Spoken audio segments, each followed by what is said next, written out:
lo primero que quiero que entendamos es que la hemostasis, vamos a llamar, lo vamos a utilizar a la hemostasis de sinónimo de coagulación, ¿ya? La hemostasis va a ser la detención del sangrado o coagulación, ya lo vamos a ocupar como sinónimos.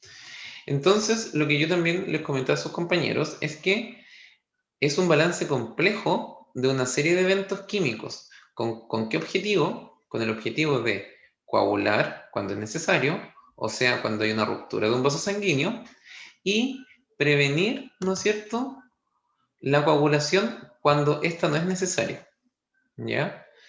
Eh, Ustedes, siempre, chiquillos, es importante que la hemostasis se active, ¿no es cierto? Y esta formación de coágulos se activen siempre y cuando hay un daño, una destrucción de algún vaso sanguíneo con una posterior hemorragia. De no ser de que los pasos... ¿Ustedes qué creen que pasa cuando se forman coágulos con los vasos sanguíneos intactos? ¿A alguien se le ocurre qué podría pasar en esos casos? Que es muy común, Un es mucho más infarto, común. ¿Perdón? un infarto. Muy bien, Macarena, un infarto, ¿no es cierto? ¿Por qué? Vamos a hablar al tiro un poquito de patología general. Pero ¿qué ocurre? En ¿Se el chat ahí. tapa? Exacto. En otras palabras, se tapa. Un vaso sanguíneo, generalmente existe toda la coagulación, está la hemostasis, ¿no es cierto? La idea de esto es formar un coágulo. Cuando se rompe un vaso sanguíneo, formar un coágulo, tapar este lado que está roto para así impedir que se siga perdiendo sangre. Porque obviamente cuando se rompen los vasos sanguíneos, ¿qué es lo que se pierde? Sangre, ¿no es cierto? Y perder mucha sangre por un organismo, ¿será bueno, será malo? Es malo. ¿Qué ocurre? En ciertas condiciones se forman coágulos o trombos, como es el otro nombre que se conoce en los coágulos, cuando los vasos sanguíneos están intactos, ¿ya? Le pasa mucho, no pasa tanto en perros y en gatos, pero sí ocurre mucho en humanos y sobre todo en humanos de la tercera edad. Ocurren las famosas trombosis. ¿Qué ocurre? ¿No es cierto que los vasos sanguíneos, al interior hay un flujo de sangre, ya que llega a todos los tejidos y van llevando oxígeno a todos los tejidos? ¿Qué pasa cuando se forma un trombo o un coágulo? Cuando el vaso está intacto, nunca se ha roto, cuando en el fondo cuando se forma un coágulo y no es necesario que se forme ese coágulo. ¿Qué pasa, como dijo la Dayana? ¿Lo podría repetir? Se tapan. Tapa. ¿Y ustedes cuál creen que podría ser el efecto que se tape un vaso sanguíneo? Que no llegue irrigación sanguínea a la zona que corresponde. A la zona que irriga este vaso sanguíneo, bien maca. ¿Y qué va a ocurrir con esos tejidos que no les está llegando la irrigación de sangre correspondiente? ¿Qué va a empezar a ocurrir ahí? No van a recibir oxígeno. Entonces la piel va a empezar a Exacto. morir. Los Muy tejidos en bien. realidad. Eso es todo.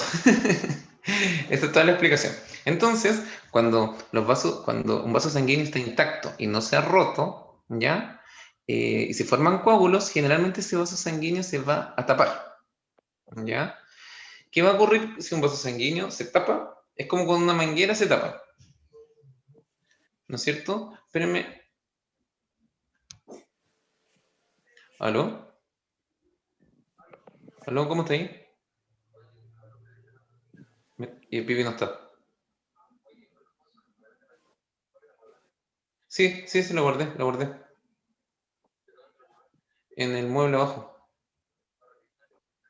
¿Y el pipí? Ok, ok. Estoy en clase, hablamos después, ¿ya? Chau, chau. Ya, perdón, un problema casero. Entonces, cuando se tapa este vaso sanguíneo, ¿qué va a ocurrir? No va a llegar la suficiente irrigación a un tejido o a una zona determinada y eso se va a llamar isquemia. ¿Ya? La isquemia es cuando disminuye el aporte de sangre que debería llegar a un tejido. Como muy bien dijo la Maca, cuando deja de llegar sangre, también a su vez deja de llegar oxígeno, porque la sangre es la que los eritrocitos transportan el oxígeno a través de la hemoglobina, ¿no es cierto? Entonces se va a llamar algo que se llama hipoxia. ¿Qué es lo que es la hipoxia? Ah, Es que La hipoxia es básicamente la falta de oxígeno y si llega menos sangre y hay menos oxígeno, ¿qué va a ocurrir con el tejido? va a empezar a morir. Hay una necrosis, ¿no es cierto? Una muerte del tejido. Y todo esto se llama, la fórmula se llama infarto.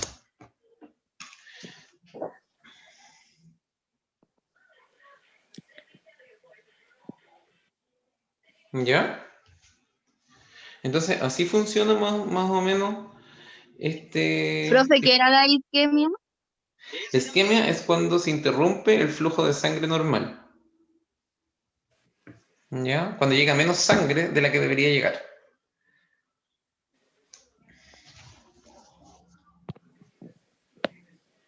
¿Y la hipoxia? Es cuando disminuye el oxígeno. ¿Ya? Cuando hay una baja cantidad de oxígeno.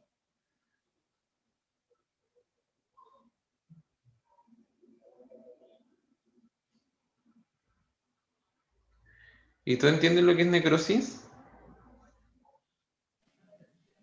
La La muerte de muerte los de un tejido. Exacto, la muerte celular, ¿no es cierto? La muerte cuando empiezan a morir los tejidos. Entonces, ocurre todo este fenómeno cuando se forman coágulos cuando no son necesarios. Entonces, el organismo tiene que tener mecanismos muy activos para que disolver los coágulos cuando no son necesarios. ¿Ya? Entonces, la hemostasis son todos estos mecanismos que controlan la formación de los coágulos y la degradación de los coágulos. ¿Ya? Eso quiere decir la frase coagular cuando es necesario y prevenir cuando no es necesario. ¿Ya? Cuando la hemostasis también puede fallar. ¿Ya? Cuando la hemostasis falla, puede haber un excesivo sangramiento. Y cuando la hemostasis es excesiva, cuando está aumentada, pueden haber trombosis intravasculares, lo que estamos hablando, ¿no es cierto? Se pueden formar coágulos que no son necesarios en circulación, ellos empiezan a viajar con la circulación hasta que llegan a un vaso sanguíneo más pequeño, lo tapan y, ¿no es cierto?, ocurre la isquemia, la hipoxia y la necrosis. Todo esto va a formar un infarto. Y un infarto, ustedes saben que un órgano que no tiene irrigación se muere. ¿Cuándo son más graves los infartos? Cuando son órganos más vitales, ¿no es cierto? No hay. ¿Cómo?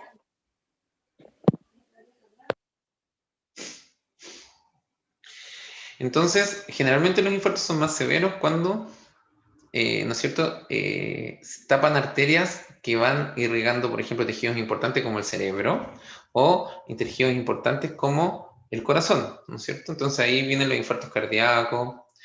Ahora, mi pregunta es, ¿solo el corazón podrá tener infartos? ¿O algún otro No, órgano podrá profesor. ser? ¿Ah? Cualquier órgano al cual tenga irrigación sanguínea puede tener infarto. Exacto, esa es la respuesta. Cualquier órgano que tenga irrigación sanguínea puede sufrir de un infarto. Entonces, esta hemostasis o coagulación va a depender, ¿no es cierto?, de la interacción de 4 factores principales.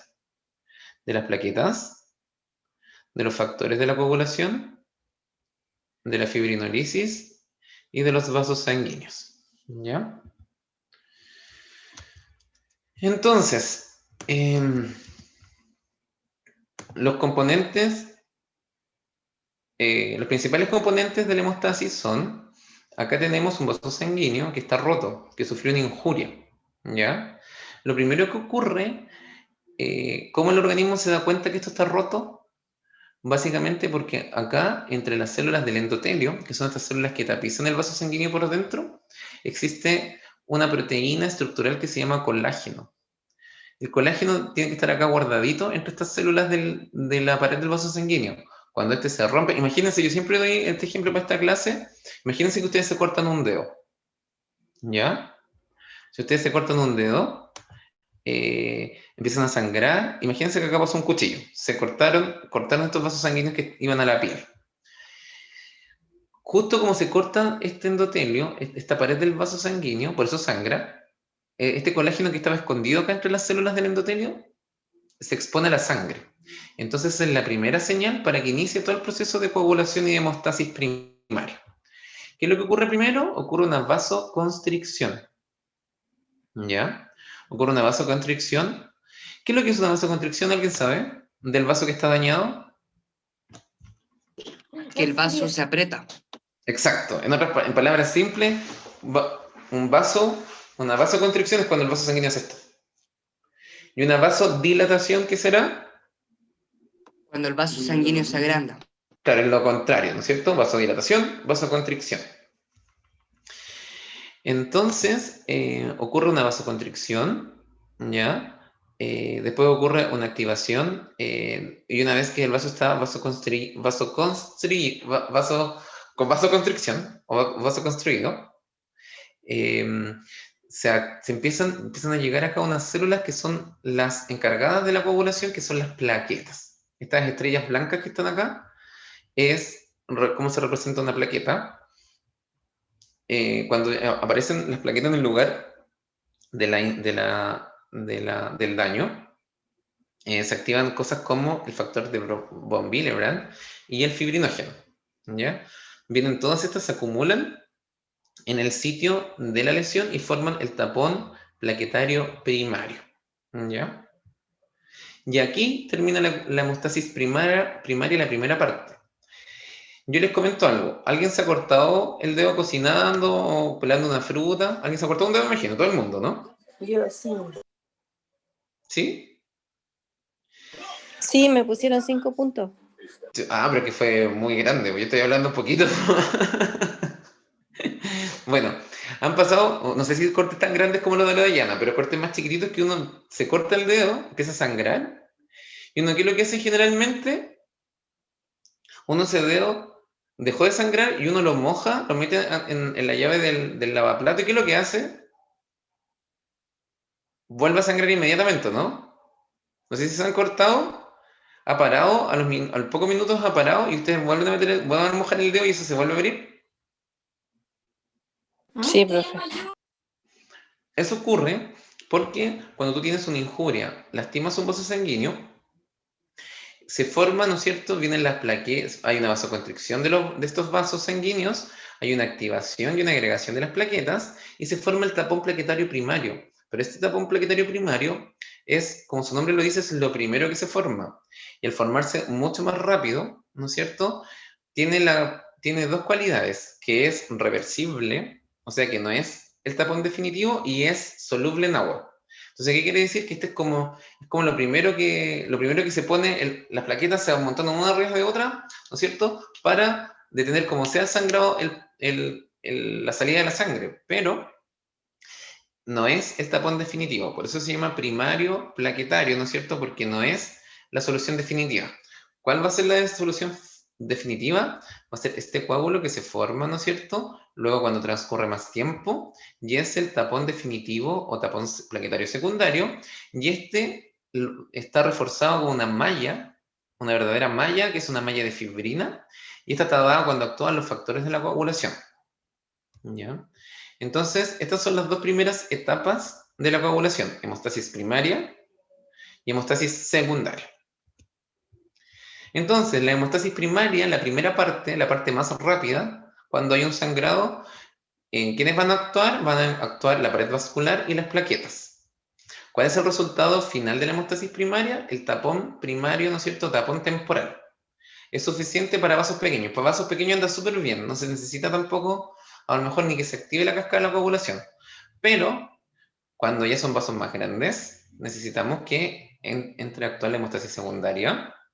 Acá, para que ella funcione, se tienen que activar los factores de la coagulación y la formación de fibrina, ¿no es cierto? Un coágulo de fibrina, ya que esto es el tapón plaquetario definitivo o secundario. Cuando se rompe un vaso sanguíneo más grande, sí o sí, se necesita que actúen ambas hemostasis, la primaria y la secundaria.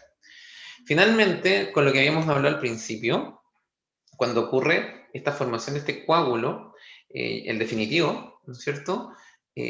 Una vez, esto le da tiempo para que el vaso sanguíneo estas células del endotelio se vayan reparando. Una vez que este vaso sanguíneo se repara, ya no es necesario que continúe ese coágulo ahí. Entonces viene la tercera etapa de la hemostasis, que es la fibrinolisis. ¿Y qué es lo que es la fibrinolisis? Es cuando ya no se necesita este coágulo y se debe disolver. ¿Por qué se debe disolver? Por todo lo que acabamos de explicar, ¿no es cierto?, hace unos minutos atrás. ¿Ya? Entonces, hemostasis primaria, vasoconstricción, ¿no es cierto?, agregación de las plaquetas, formación del tapón plaquetario primario. Hemostasis secundaria es cuando se activa la cascada de la coagulación, se refuerza el tapón plaquetario primario con esta malla de fibrina y se transforma en insoluble. ¿Ya? La hemostasis primaria es suficiente para vasos más pequeños, vasos sanguíneos, y la hemostasis secundaria ya es necesaria para vasos mucho más grandes. La fibrinolisis es cuando una vez que se tapó, se formó los tapones, el primario y el secundario, ¿no es cierto? Se reforzó y se reparó el vaso sanguíneo, ya después este coágulo debe ser degradado y disuelto en esta tercera etapa que es la fibrinolisis. Entonces, hemostasis primaria, hemostasis secundaria y fibrinolisis.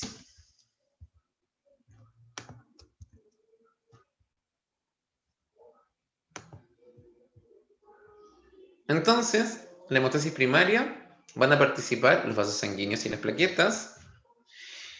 Y, ¿no es cierto? No sé si ustedes se fijan, ¿ven estas células que parecen como huevo frito? Esto y esto de acá. ¿Se ve? Sí, profe. Ya, esas son las células que van dentro del vaso sanguíneo. Acá se rompió este vaso sanguíneo y se formó, ¿no es cierto?, este trombo plaquetario primario. ¿Ya? Si ustedes se fijan, después pasaron más minutos, pasó más tiempo, entró la cascada de la coagulación y generó el tapón secundario o tapón estable. ¿Alguien nos da una diferencia entre el tapón primario y el secundario en este dibujo? En el secundario están más unidos. Ya, ¿y a través de qué? No sé si se logran ver en el dibujo. De la, ¿qué dice ahí? ¿Fibra? ¿No? No sé qué dice. Pero ¿ven estas líneas negras? Sí. Que esa es la fibrina, esa genera una malla y hace que este coágulo sea definitivo, sea insoluble en agua, ¿no es cierto? Y sea la solución definitiva para detener el sangrado de un vaso sanguíneo. Entonces, los vasos sanguíneos, básicamente podemos ver que están compuestos por un endotelio, que son estas células que tapizan por dentro del vaso sanguíneo. Tienen propiedades protrombóticas y antitrombóticas. ¿Quiere decir esto? Tienen propiedades que favorecen la coagulación y tienen otras propiedades que inhiben la coagulación. ¿Ya? Obviamente, como estos procesos tienen que estar regulados, ¿no es cierto? Un endotelio tiene que tener ambas propiedades. Coagular cuando se necesita y disolver la coagulación cuando no es necesario. Anormalidades son menos frecuentes que fallen los vasos sanguíneos, ¿ya? Son difíciles de diagnosticar. Vamos a hablar un poquito de las propiedades protrombóticas o propiedades que favorecen la coagulación. Ya eso lo vamos a escribir acá.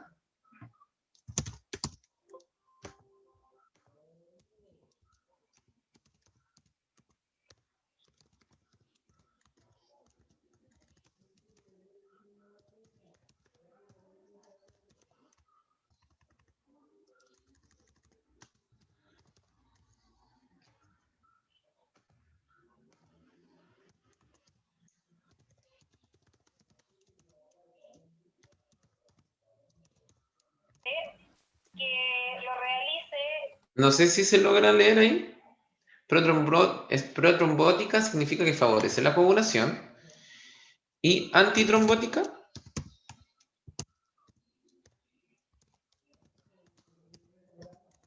que inhibe la coagulación. ¿Ya? Antitrombótica y protrombótica. Protrombótica.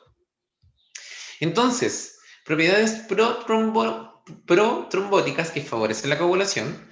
Estas básicamente, al favorecer la coagulación, se va a prevenir la pérdida de sangre. Lo primero es la vasoconstricción del vaso sanguíneo. ¿Cómo ocurre? Esto es por un reflejo del sistema nervioso, ¿no es cierto?, autónomo, periférico. Buenas tardes, Luis. Y ocurre, ¿no es cierto?, que esta musculatura, cuando hay vasoconstricción, esta musculatura que está en el vaso sanguíneo se aprieta. Y así se forma la vasoconstricción. Y cuando esta musculatura lisa se relaja, ocurre la vasodilatación. Se secretan ciertas sustancias trombogénicas desde las células del endotelio, estas mismas células que tapizan el vaso sanguíneo. ¿Qué sustancias son estas? El factor tisular o factor 3 de la coagulación. Y hay un factor que es súper importante para la adhesión plaquetaria, que es el factor de von Willebrand, que se abrevia BWF. No WWF, sino que BWF. Esto no es la lucha libre. También hay una depresión de la fibrinolisis. Fibrinolisis, que lo que eran, ¿se acuerda que lo dijimos? ¿O lo vamos a decir? ¿Alguien captó más o menos? ¿Se acuerdan la definición que dijimos? Fibrinolisis, que lo que iba a hacer.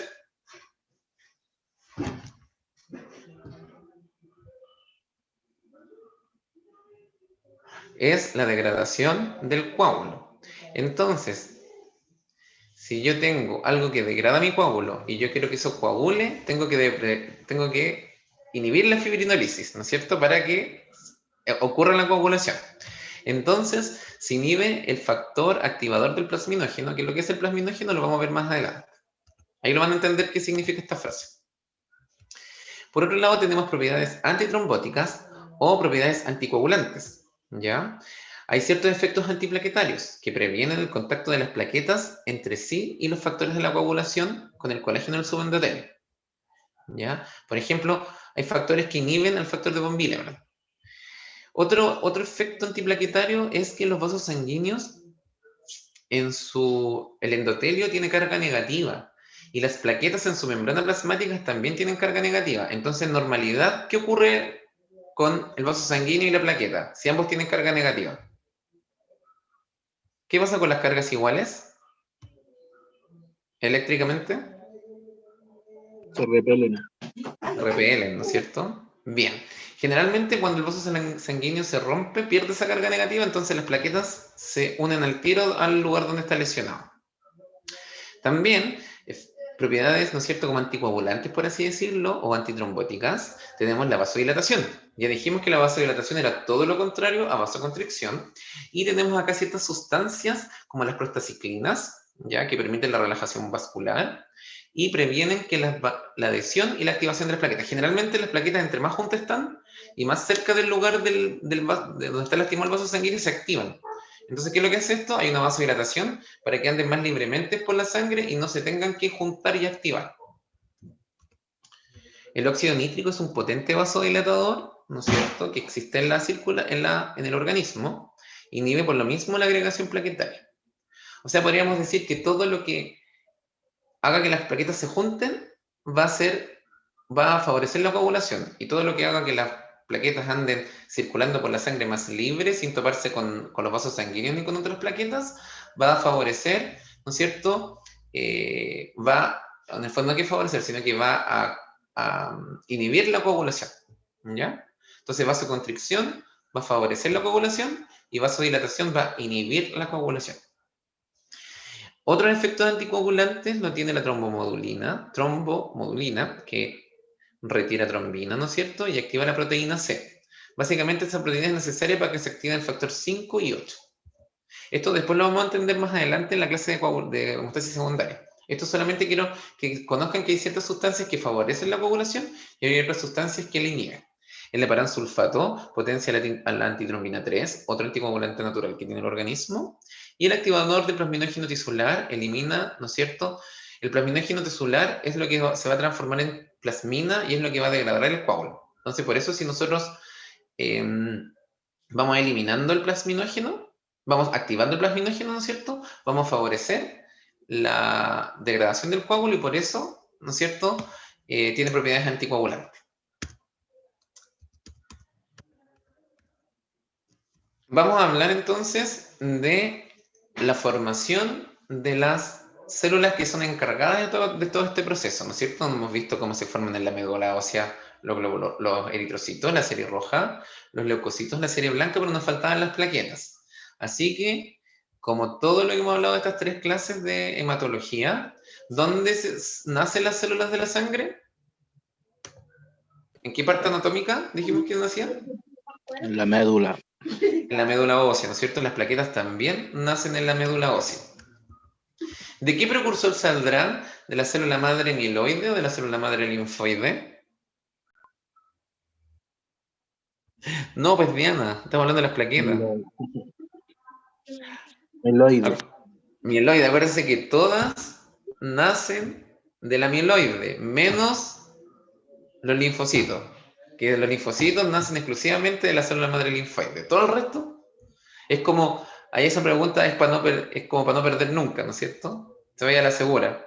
Los linfocitos tienen un precursor único que es la célula madre linfoide. Y todo el resto de las células siempre pueden responder mieloide. ¿Ya? Célula madre mieloide. Entonces, ¿qué son las plaquetas? Las plaquetas son fragmentos del citoplasma de esta célula grandota que es el megacariocito. En estricto rigor, la plaqueta como tal no es una célula completa, porque la célula grande y completa es el megacariocito. Las plaquetas son fragmentos de citoplasma, por eso son tan pequeñas. Son pedacitos de citoplasma de esta célula grandota. Si ustedes se dan cuenta, en el proceso de la formación de las plaquetas, ocurre todo lo contrario que en la serie roja y en la serie blanca. ¿Se acuerdan por qué?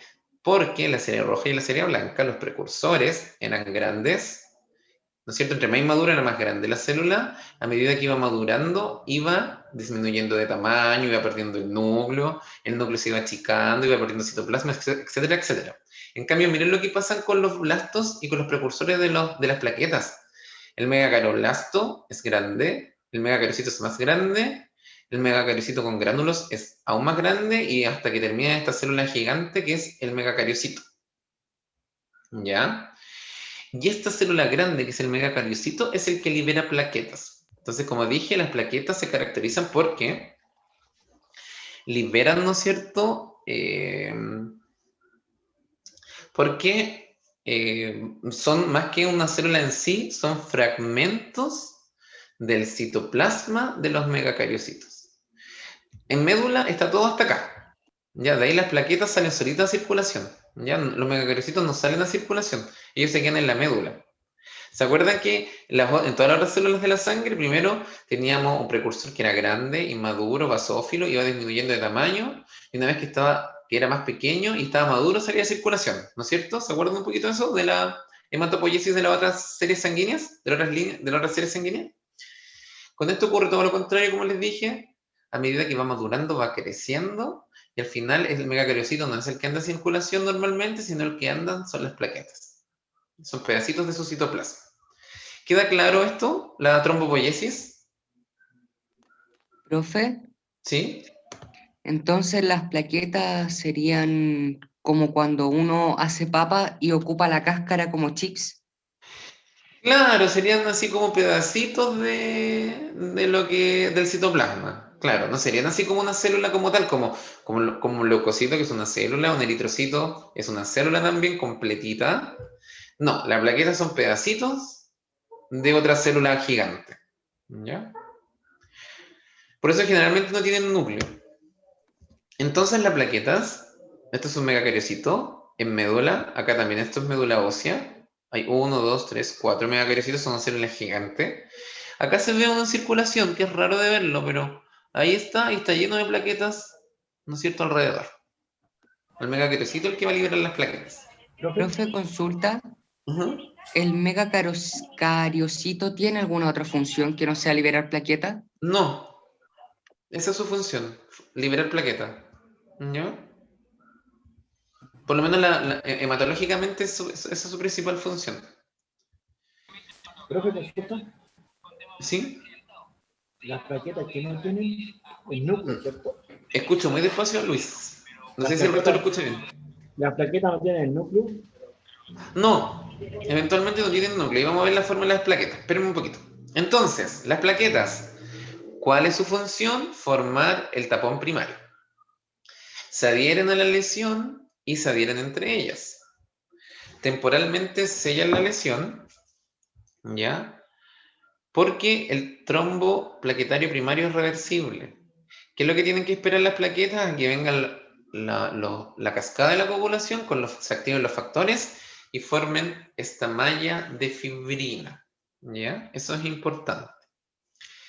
Otra cosa importante es que la producción de las plaquetas en la médula ósea está controlada por la trombopoyetina, que es algo muy similar a la eritropoyetina, ¿no es cierto?, de los glóbulos rojos. Entonces, es una hormona que va a estimular a que la médula genere, ¿no es cierto?, más plaquetas. Chiquillos, ¿ustedes qué piensan que le podría pasar a un animal que tenga pocas plaquetas? ¿Qué signos clínicos podría presentar?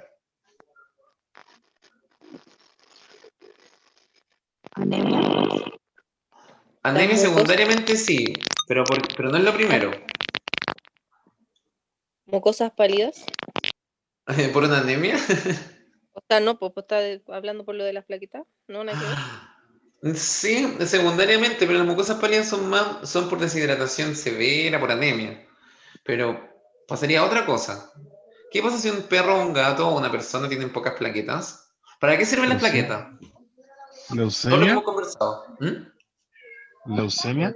¿De sangre? No. Para ¿Ah? defender. No los escucho. Para coagular la sangre, profe. Ya, pues, sirven para iniciar la coagulación. ¿Y qué pasa si un perro, un gato, una persona tienen pocas plaquetas? Es como las personas que tienen eso, que sufren, ¿cómo se llama? Cuando no le sanan la herida. Cuando cicatriza, sí, pero en el fondo no estoy pidiendo una enfermedad, estoy diciendo algo más sencillo. ¿Qué le pasaría a un perro, un gato, una persona que tienen pocas plaquetas? Le sanan la herida. Ya no- Hoy, algo no entendí.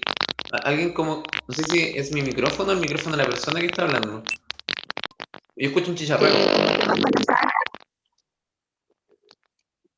¿Aló?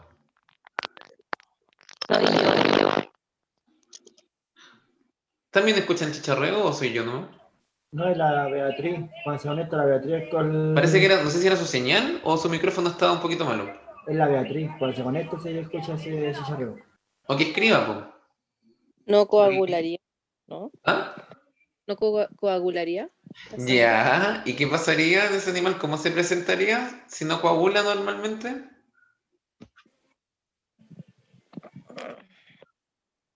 Anémico. ¿Mm? Con anemia, así como. Ya, pero algo más fácil que eso. Antes, primero.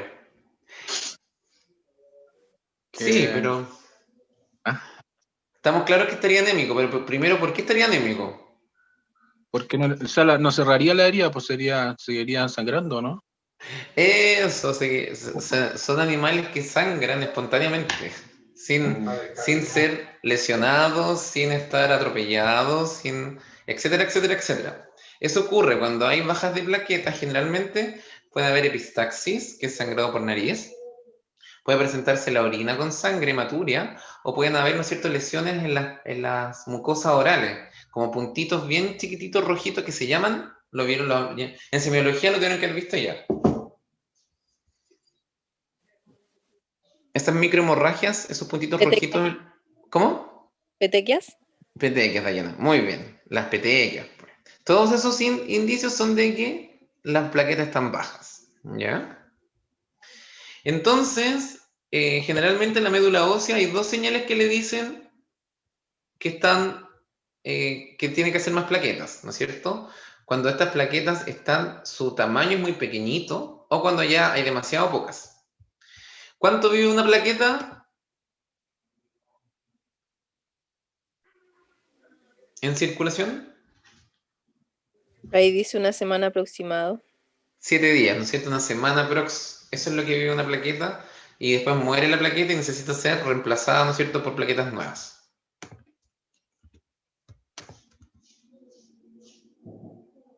La, la estructura plaquetaria. Espérenme un minuto.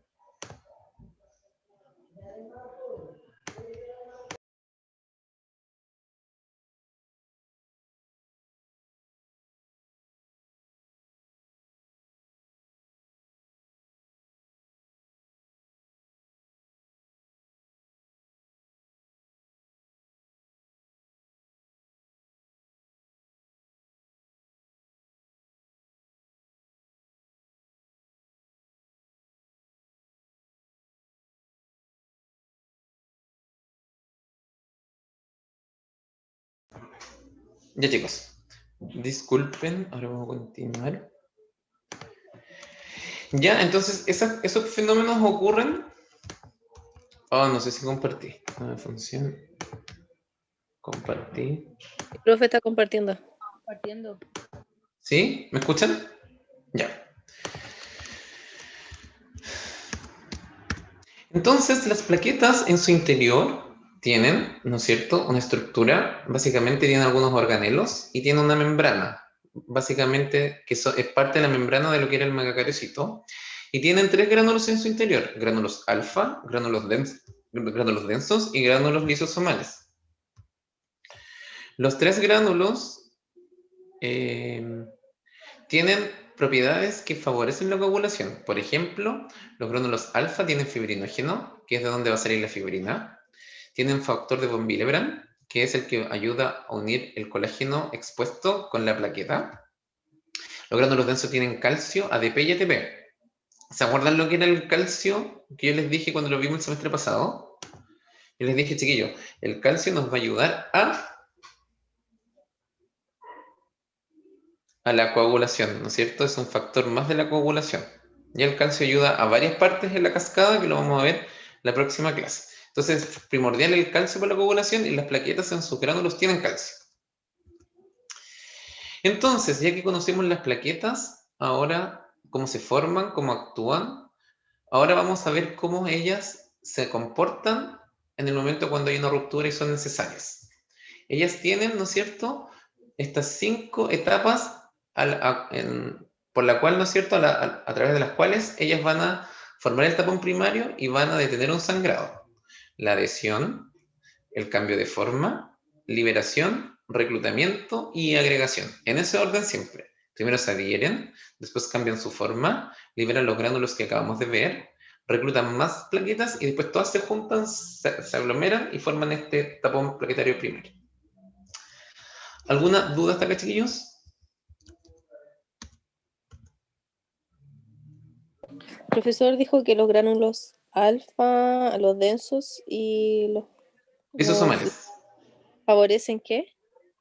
Tienen sustancias que favorecen la coagulación. Ah, ya. Gracias. ¿Ya? Se va a cortar. Nos conectamos por los últimos 5 minutitos de regreso. ¿Ya? Por mientras, si tienen alguna duda, piénsela. Nos conectamos de inmediato.